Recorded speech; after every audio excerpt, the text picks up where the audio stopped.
Hi, Kathy.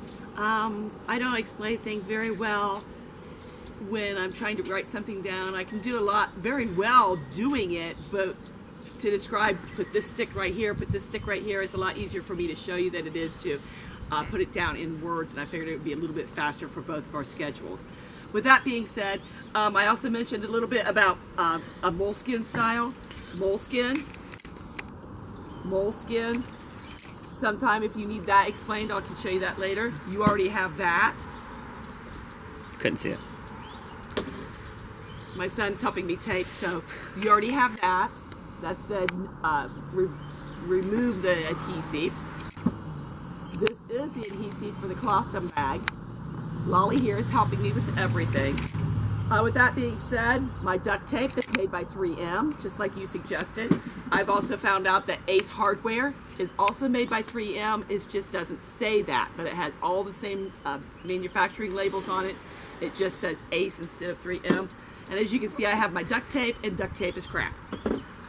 With that being said, we'll go ahead, and you wanted to know about my Q-tip method. By the way, this is my moleskin. And if you can see the little ridges in here, which I don't know if you can or not, if you can see the little ridges in here, those are Q-tip sticks. And you're going to do the same thing with masking tape that we would with this. But I'll show you, if you would be interested in the moleskin, I'll show you that at a different time. I keep this in my little baggie so that way I always have something to look at. I have my pattern forms for every type of thing that I would use. Here's another pattern form, and I keep all that in my little baggie so that way I can put it away in my big baggie that is just for ears. So let's put some of my junk away. With that being said, I take my Q-tip, I cut off the end, and I make a stick.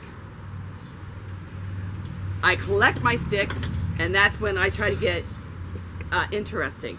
I've already torn off some masking tape because you already know how to do that. And what I would probably do is I would put masking tape up over her ear. You can still put masking tape at the base like we both know how to do, but I would put masking tape up over her ear like this, fold it down over the ear, and leave a great big tag,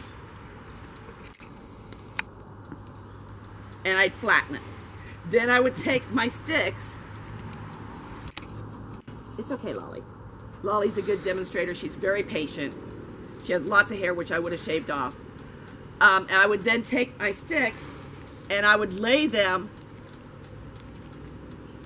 as close to the edge as I could without damaging the edge anymore. Your edges hook back like this, so I would want to pull those edges up.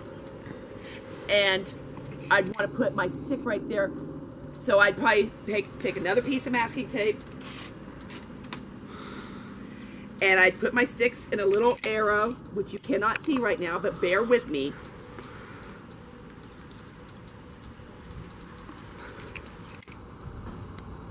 The little on the sticky side. Then I would take that and I would put that on the inside of her ear. That way the sticks are not against her ear. Because even though they're cotton sticks, they're not against her ear. Cotton is the important thing, as you know, versus the plastic. I would go ahead and then take my long masking tape. You like to use shorter pieces. It can be used with shorter pieces, but I would take my long masking tape, wrap it around, wrap this side.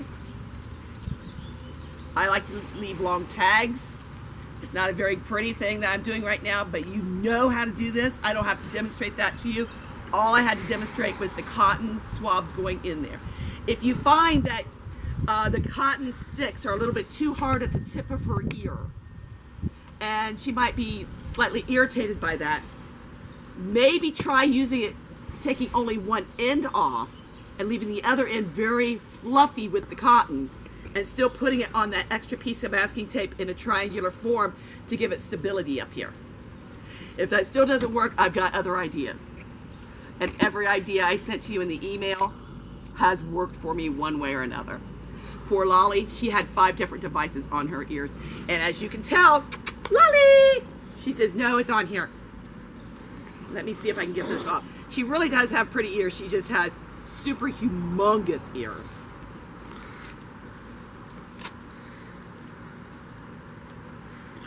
and I like to cut it up the back. It removes a little bit easier.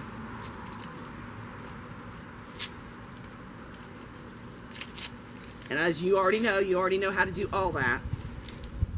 Lolly! Lolly does not want to show me anything. Her ears usually sit.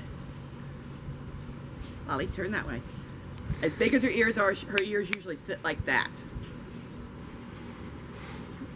So, she has very fleshy, but very heavy ears, but it does work. So, if you need anything else, Kathy, let me know. Talk to you later, dear. Thank you.